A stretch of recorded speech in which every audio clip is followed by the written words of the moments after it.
Hello aspirants, welcome to AKSIAS academy daily current affairs. So ముందుగా మనము ఈ రోజు సెషన్కి వెళ్ళే ముందు నేను ఇచ్చిన క్వశ్చన్కి ఆన్సర్ చూద్దాం. Artificial intelligence can effectively do which of the following? ఈ క్రింది వాటిలో ఏవి కృత్రిమ మేధస్సు సమర్థవంతంగా చేయగలదు? ఇందులో ఎలక్ట్రిసిటీ కన్జంప్షన్ ఇండస్ట్రియల్ యూనిట్స్ కిందకి తీసుకురాగలదు, ఎందుకంటే ఆటోమేటిక్ ట్రిగ్గర్ పాయింట్స్ పెట్టి ఆర్టిఫిషియల్ ఇంటెలిజెన్స్ ద్వారా ఆ వేస్టేజ్ అయ్యేటటువంటి ఎనర్జీని మనం కంట్రోల్ చేయొచ్చు ఆటోమేషన్ ద్వారా. క్రియేట్ మీనింగ్ఫుల్ షార్ట్ స్టోరీస్, ఇది నేను ట్రై చేశాను యాక్చువల్గా. అంటే ఆర్టిఫిషియల్ ఇంటెలిజెన్స్తో కొంచెం అర్థవంతమైన స్టోరీలు రాయంటే ఆ పాత చింతకాయ పచ్చడి స్టోరీసే రాస్తుంది తప్ప కొత్తగా ఏమి క్రియేటివిటీగా రాయట్లేదు. సో కాబట్టి ఇది రాదు. డిసీజ్ డయాగ్నోసిస్ ఇది చేయొచ్చు మెడికల్ రంగంలో. టెక్స్ట్ టు స్పీచ్ కన్వర్షన్ ఇది ఎప్పటి నుండో ఉంది. Wireless transmission of electrical energy ఇది అసాధ్యం. కానీ బ్యూటీ ఆఫ్ ద క్వశ్చన్ చూడండి, మీరు ఫిఫ్త్ పాయింట్ని ఈజీగా ఎలిమినేట్ చేయొచ్చు. అది ఎలిమినేట్ చేస్తే మీకు ఆన్సర్ వచ్చేస్తుంది. So that's the beauty of this question. అలాగే ఇక ఈరోజు టాపిక్లో మనం చూడబోయేటటువంటి అంశాలు, మొదటగా పిఎం సూర్య ఘర్ ముఫ్తీ బిజ్లీ యోజన అనేటటువంటి ఒక కాన్సెప్ట్. ఇక్కడ ఘర్ అనేటటువంటి సరిగ్గా పడలేదు. సో ఇందులో సోలార్ రూఫ్ టాప్స్ అనేటటువంటి ఉన్నాయి. అంటే సూర్యరశ్మి నుంచి ఫోటో వాల్టాయిక్ ఎలక్ట్రిసిటీ ద్వారా, ఈ టెక్నాలజీ ద్వారా మనము కరెంటు ఉత్పత్తి అనేటటువంటి దాన్ని చేయొచ్చు. అయితే ఈ ఉత్పత్తి చేయడానికి కావాల్సినటువంటి ఖర్చుని ప్రభుత్వమే సబ్సిడీలతో ప్రజలకు అందించబోతోంది. దీని ద్వారా సోలార్ రూఫ్ టాప్స్ పెట్టుకున్నటువంటి ఫ్యామిలీస్ ఏవైతే ఉంటాయో వీళ్ళు విద్యుత్ ఉత్పత్తి చేసి ఈ విద్యుత్ని గ్రిడ్కి కనెక్ట్ చేసి ఈ విద్యుత్ని సోలార్ విద్యుత్ని అమ్మడం ద్వారా వచ్చినటువంటి డబ్బులతో 300 యూనిట్ల వరకు ఒక ఫ్యామిలీ సేవ్ చేసుకోవచ్చు. సో తద్వారా 300 యూనిట్ల వరకు ప్రతి కుటుంబానికి ఉచిత విద్యుత్తును మేము అందించబోతున్నాము అనేటటువంటి ఒక స్కీమ్ని కేంద్ర ప్రభుత్వం లాంచ్ చేసింది. దీనికి సంబంధించి ఈ మధ్యకాలంలో గైడ్లైన్స్ అనేటటువంటివి కొన్ని వచ్చాయి. సో అందులో భాగంగా అసలు ఈ ప్రోగ్రామ్ తాలూకు ఆబ్జెక్టివ్స్ ఏంటి, అలాగే ఇచ్చినటువంటి డ్రాఫ్ట్ గైడ్లైన్స్లో ఉన్నటువంటి హైలైట్స్ ఏంటి, ఈ పర్టికులర్ ప్రోగ్రామ్ని ఇంప్లిమెంట్ చేయడానికి మనకు ఉన్నటువంటి సవాళ్ళు ఏంటి, అలాగే ఇతర ప్రభుత్వ చర్యలు, ఇవన్నీ మనం చూసే ప్రయత్నం చేద్దాం. సో ఇప్పుడు న్యూస్లో ఎందుకుంది?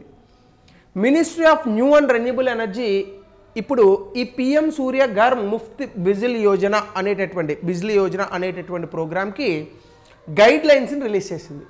ఈ గైడ్ లైన్స్ సెంట్రల్ ఫినాన్షియల్ అసిస్టెన్స్తో, అంటే కేంద్ర ప్రభుత్వం ఇచ్చేటటువంటి ఆర్థిక సహకారంతో ఈ పర్టికులర్ స్కీమ్ అనేటటువంటి నడుస్తుంది. ఫిబ్రవరి 2024లో యూనియన్ క్యాబినెట్ ఈ స్కీమ్కి 75,000 కోట్ల రూపాయలు ప్రకటించింది. ఇదేంటంటే మొత్తం దేశంలో 1 కోటి గృహాలకు ఈ యొక్క విద్యుత్ అనేటటువంటి దాన్ని సోలార్ రూఫ్ టాప్ ద్వారా అందించినటువంటి ఈ ప్రోగ్రాం ద్వారా 300 యూనిట్లు ఫ్రీ ఎలక్ట్రిసిటీ ఇవ్వాలనేటటువంటిది దీని తాలూకా కాన్సెప్ట్. అయితే ముందుగా ఈ స్కీమ్ ఏంటి? ముందుగా సోలార్ రూఫ్ టాప్స్ అంటే సూర్యరశ్మి ద్వారా వచ్చేటటువంటి విద్యుత్ ఉత్పత్తికి కావాల్సినటువంటి ఈ నూతన సాంకేతికతను ప్రజలు వాడాలి, ముందుగా ప్రజలు దాన్ని అడాప్ట్ చేసుకోవాలి అనేటటువంటి ఉద్దేశంతో ఈ స్కీమ్ వచ్చింది. దాంతోపాటుగా ఈ స్కీమ్లో ఫినాన్షియల్ సబ్సిడీస్ అంటే కొన్ని రాయితీలు ఇస్తారు. దాంతోపాటు ఇన్స్టలేషన్ అనేటటువంటిది వాళ్ళ కన్సర్న్లోనే వాళ్ళ ద్వారా జరుగుతుంది. సో ఆబ్జెక్టివ్ ఏంటంటే ఉచితంగా ఎలక్ట్రిసిటీని ప్రతి నెలకి 300 యూనిట్లు 1 కోటి గృహాలకు అందించాలి ఈ రూఫ్ టాప్ సోలార్ సిస్టమ్స్ ద్వారా అనేటటువంటిది ఇక్కడ ఇష్యూ. అయితే ఇంప్లిమెంటేషన్ దీన్ని 2 దఫాలుగా లేదా 2 విషయాల్లో 2 మార్గాల ద్వారా చేస్తున్నారు. ఒకటి జాతీయ స్థాయిలో నేషనల్ ప్రోగ్రామ్ ఇంప్లిమెంటేషన్ ఏజెన్సీ దీన్ని మేనేజ్ చేస్తుంది. రాష్ట్ర ప్రభుత్వంలో స్టేట్ ఇంప్లిమెంటేషన్ ఏజెన్సీస్ ఉంటాయి. అంటే డెస్కామ్లు కానీ, అంటే డిస్ట్రిబ్యూషన్ ఆఫ్ పవర్ కంపెనీస్ అని ఉంటాయి. ఏపీ జెన్కో ఇట్లాంటి వాళ్ళు ఉంటారు కదా. సో ఇట్లాంటి కంపెనీస్ కానీ, లేదా ఎనర్జీ డిపార్ట్మెంట్స్ ఇందాక చెప్పినట్టుగా. సో అదే తెలంగాణలో కూడా మనకి TSS DPCL ఇట్లాంటివి ఉంటాయి కదా. ఈ ఎనర్జీ కంపెనీస్ కానీ ఆర్ డిపార్ట్మెంట్స్ కానీ ఈ యొక్క స్కీమ్ని హ్యాండిల్ చేసేటటువంటి అవకాశం ఉందని చెప్తుంది ప్రభుత్వం. అయితే వీటికి సంబంధించి మనం చూస్తే ఈ డిస్ట్రిబ్యూషన్ కంపెనీస్ ఏం చేస్తాయి అంటే, ముందుగా నెట్ మీటర్స్ అనేటటువంటివి పడతాయి. నెట్ మీటర్ అంటే ఏంటి? ఇప్పుడు మనకి ఒక గృహం ఉందనుకోండి, ఈ గృహం పైన మనము ఇట్లా సోలార్ రూఫ్ టాప్ పెట్టామనుకోండి, ఈ గృహానికి ఆల్రెడీ ఎలక్ట్రిసిటీ కనెక్షన్ ఉంటుంది. ఈ సోలార్ నుంచి వచ్చినటువంటి సూర్యరశ్మి ద్వారా ఈ యొక్క ఇల్లు కొంత విద్యుత్ ఉత్పత్తి చేస్తూ ఉంటుంది. ఈ విద్యుత్ ఉత్పత్తిని ప్రభుత్వానికి మనం అమ్ముతాం. సో కాబట్టి ఎంత విద్యుత్ బయటికి వెళ్తుంది ప్లస్ మనం ఎంత విద్యుత్ వాడుకుంటున్నాం మైనస్, ఈ రెండిటిలోంచి కూడా మనకి ఎంత వస్తుంది, మనం ఎంత ఇస్తున్నాము అనేటటువంటిది లెక్కగట్టి మనకు ఒక మీటర్ అనేటటువంటిది అమరుస్తారు. సో దీనివల్ల మనకి నెట్ మీటర్స్ అనేటటువంటివి వస్తాయి. మనం ఎంత కన్జ్యూమ్ చేస్తున్నామో, మనము సోలార్ ఎనర్జీ ఎంత ఉత్పత్తి చేశామనేది అందులో తెలుస్తుంది. దాని ద్వారా మనకి బిల్ అనేటటువంటి జనరేట్ అవుతుంది. దీంతో పాటుగా ఇన్స్పెక్షన్స్ కండక్ట్ చేస్తారు ఇదే డిస్కామ్లు, అలాగే ఇన్స్టలేషన్స్ కూడా చేస్తారు.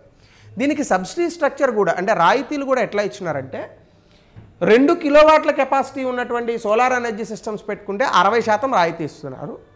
2 కిలోవాట్లు 3 కిలోవాట్లు మధ్య కనుక పెట్టుకుంటే, అంటే 2 కిలోవాట్ల పైచీలకు పెట్టుకుంటే అది కాస్త పెద్దది ఉంటుంది కాబట్టి 40% దీనికి సబ్సిడీ అనేటటువంటిది ప్రభుత్వం ఇవ్వబోతుంది. అంటే ముందు మనం ఖర్చు పెడితేనే ఈ యొక్క ప్రోగ్రామ్ అనేది మనకు అందుతుంది తప్ప ఉచితంగా ఇచ్చేటటువంటి ప్రోగ్రామ్ అయితే కాదు. ఇది నెంబర్ 2. అలాగే ఈ ఇచ్చినటువంటి గైడ్లైన్స్లో చెప్పినటువంటి అంశాలు ఏంటి అని కనుక మనం చూస్తే కొన్ని మోడల్స్ గురించి ఇందులో మనకు గైడ్లైన్స్ ఇచ్చారు. అందులో మొదటి మోడల్ రెస్కో మోడల్, అంటే renewable energy services company model. అంటే ఇది బేసికల్గా ఏంటంటే ఈ రెస్కో అనేటటువంటి company own roof top solar systems కనీసం 5 సంవత్సరాలకు వీళ్ళే పెడతారు ఇళ్ళకి. సో దీని తాలూకు ఆపరేషనల్ ఎక్స్పెండిచర్, అంటే దానికి అయ్యేటటువంటి ఖర్చు వాళ్ళే పెట్టుకుంటారు. అయితే కస్టమర్స్ ఏం చేయాలి, customers pay for the electricity generated receiving net meter benefits. అంటే నెట్ మీటర్ ద్వారా కస్టమర్, అంటే ఒక వినియోగదారుడికి ఎంతైతే బిల్లు వస్తుందో అది మాత్రం కస్టమర్ చెల్లిస్తే సరిపోతుంది. అయితే ఈ రూఫ్ టాప్ ద్వారా వచ్చేటటువంటి ఎక్సెస్ పవర్ ఏదైతే ఉందో, అంటే అధికంగా ఉత్పత్తి చేసేటటువంటి సోలార్ ఎనర్జీ ఏదైతే ఉందో ఈ కంపెనీ అమ్ముకొని తద్వారా డబ్బులు పొందుతుంది. అంటే ఇక్కడ కస్టమర్కి ఖర్చు అనేటటువంటిది ఏమి ఉండదు, తన ఇల్లును మాత్రం అద్దెకి ఇవ్వాల్సి ఉంటుంది. 2 యూటిలిటీ లెడ్ అసెట్ మోడల్. ఇందులో ఏంటంటే బేసికల్గా రాష్ట్రంలో ఉన్నటువంటి distribution companies roof top solar సిస్టమ్ని 5 సంవత్సరాల వరకు వీళ్ళ చేతుల్లోనే ఉంటుంది. ఎందుకంటే మరి వాళ్ళు సబ్సిడీలు అవన్నీ ఇస్తున్నారు కదా, 5 ఏళ్ల తర్వాత దీని తాలూకా ఓనర్షిప్ ఆ ఉన్నటువంటి కన్జ్యూమర్ చేతికి వెళ్తుంది. సో ఆ రకంగా ఈ యూటిలిటీ లెడ్ అసెట్ మోడల్ అనేటటువంటిది పెడుతున్నారు. అలాగే ఎవరు సెంట్రల్ ఫినాన్షియల్ అసిస్టెన్స్, అంటే కేంద్ర ప్రభుత్వం ఇచ్చేటటువంటి ఆర్థిక సహకారానికి అర్హులు అనేది కనుక మనం చూస్తే grid collected solar systems on residential properties, అంటే రూఫ్ టాప్ మీద కానీ టెర్రస్ మీద కానీ బాల్కనీల మీద కానీ పెట్టుకునే వ్యక్తులందరికీ కూడా దీనికి గ్రిడ్కి కనెక్ట్ అయి ఉన్నటువంటి వాటికి ఎలిజిబిలిటీ అనేటటువంటిది ఉంటుంది. అలాగే మీటరింగ్ ద్వారా ఇన్స్టలేషన్స్ కూడా ఈ సెంట్రల్ ఫైనాన్షియల్ అసిస్టెన్స్లోనే కలిసి వస్తాయి. అయితే ఎవరిని ఎక్స్క్లూడ్ చేశారు అని కనుక మీరు చూస్తే ఆల్రెడీ రూఫ్ టాప్ సిస్టమ్లు పెట్టుకున్నటువంటి వ్యక్తులు ఎవరైతే ఉన్నారో they are not eligible for RESCO and ULA models.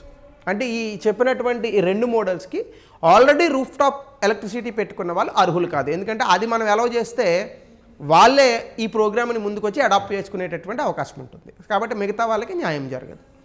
అలాగే దీనికి సంబంధించి ఒక 100 కోట్ల ఫండ్ను కూడా కేంద్ర ప్రభుత్వం కేటగరైజ్ చేసింది, ఆల్రెడీ ఇచ్చింది అలొకేషన్లో. So national program implementation agency దీన్ని మేనేజ్ చేస్తూ ఉంటుంది. సో ఈ రకంగా ఈ ప్రోగ్రామ్ని ఇంప్లిమెంట్ చేయడానికి, అమలు చేయడానికి గైడ్లైన్స్ అనేటటువంటివి ఇచ్చారు. అలాగే ఛాలెంజెస్ ఇందులో ఏమున్నాయంటే చాలా గృహాలు దీనికి ఒప్పుకోకపోవచ్చు. ఎందుకంటే availability of free electricity already Telangana లాంటి రాష్ట్రాల్లో ఇంకా ఇతర రాష్ట్రాల్లో 200 యూనిట్ల వరకు ఉచిత విద్యుత్ సరఫరా అనేది చేస్తున్నారు. ఇప్పుడు మళ్ళీ జనాలు తమ జేబుల్లో డబ్బులు పెట్టుకొని ఆ 100 ఎక్స్ట్రా యూనిట్స్ కోసం ఖర్చు పెట్టాల్సిన అవసరం ఏముంది, దాంతో మనం వేరేగా ఇన్వెస్ట్మెంట్స్ చేసుకోవచ్చనే ఆలోచన రావచ్చు. 2 రెస్ట్రిక్టెడ్ స్పేస్, అంటే అందరి గృహాలకి కూడా ఇంత స్పేస్ అనేటటువంటిది వస్తుంది అనే అవకాశం కూడా లేదు. ముఖ్యంగా అర్బన్ ఏరియాస్ లాంటి చోట్ల అయితే అసలు సూర్యరశ్మి వచ్చే అవకాశాలే ఉండవు, పెద్ద పెద్ద బిల్డింగ్లు వచ్చేసినాయి కాబట్టి. అలాగే storage operational strain on discoms, already distribution companies ఈ పవర్ కొనడం అమ్మడం ఇట్లాంటి వాటితోనే సతమతం అవుతున్నాయి. ఇలాంటి ఒక పెద్ద ప్రోగ్రామ్ని వాళ్ళ నెత్తి మీద పెడితే ఈ బాధ్యతను చేపట్టేటటువంటి పరిస్థితుల్లో వాళ్ళు ఉన్నారా, ఒత్తిడికి గురవుతారా అనేటటువంటి ఒక అంశం వస్తుంది. అలాగే స్టోరేజ్ ఇంటిగ్రేషన్, ఇప్పుడు విద్యుత్ ఉత్పత్తి అయినా దాన్ని మనం స్టోర్ చేసేటటువంటి మాధ్యమాలు లేవు. సో కాబట్టి వచ్చినప్పుడు మాత్రమే దాన్ని మనం వాడతాం తప్ప దాన్ని అదనంగా వస్తే దాన్ని వేస్టే అవుతుంది తప్ప ఆబ్వియస్గా దాన్ని స్టోరేజ్ చేసేటటువంటి అవకాశాలు అయితే మనకు లేవు. అలాగే క్వాలిటీ అష్యూరెన్స్, కస్టమర్ సాధారణంగా ఒక సిస్టమ్, అంటే ఒక సోలార్ సిస్టమ్ అనేటటువంటిది పనిచేస్తూ ఉంటే అది ఎంత సమర్థవంతంగా పనిచేస్తుంది అనేది అంచనా వేయడం కష్టం అన్నమాట. మరి ఈ అంచనాలు అనేటటువంటివి ఖచ్చితంగా లేకపోతే వాళ్ళు చేసిన ఇన్స్టాలేషన్స్ ఎట్లా ఉన్నాయి, ఎట్లా పనిచేస్తున్నాయి అనేది లెక్క పెట్టుకోవడం కుదరదు. అలాగే మనకి డక్ కర్వ్ అనే ఒక కాన్సెప్ట్ రావచ్చు. సాధారణంగా మనకి ఎలక్ట్రిసిటీ కన్జంప్షన్ రాత్రిపూటలు ఎక్కువ ఉంటుంది, కానీ సోలార్ ఎనర్జీ మనకి రాత్రిపూట రాదు కదా.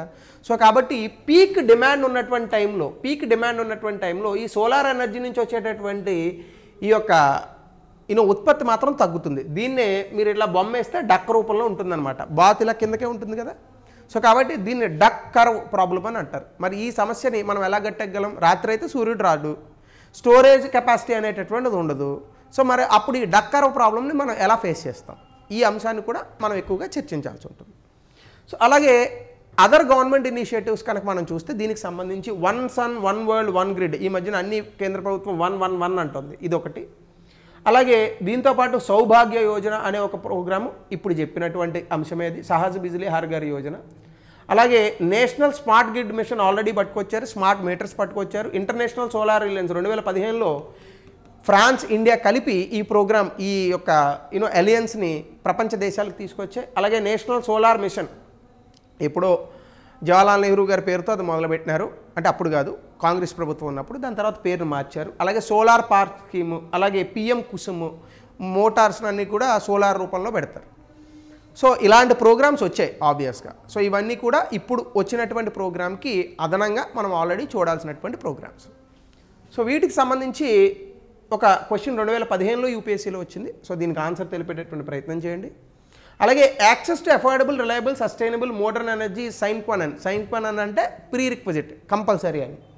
సో ఇది సుస్థిర అభివృద్ధి లక్ష్యాలు చేరుకోవడానికి మనకి విద్యుత్ అనేటటువంటి చాలా అవసరము. సో దీని మీద భారతదేశాన్ని దృష్టిలో ఉంచుకొని సమాధానం రాయమని అడిగాడు.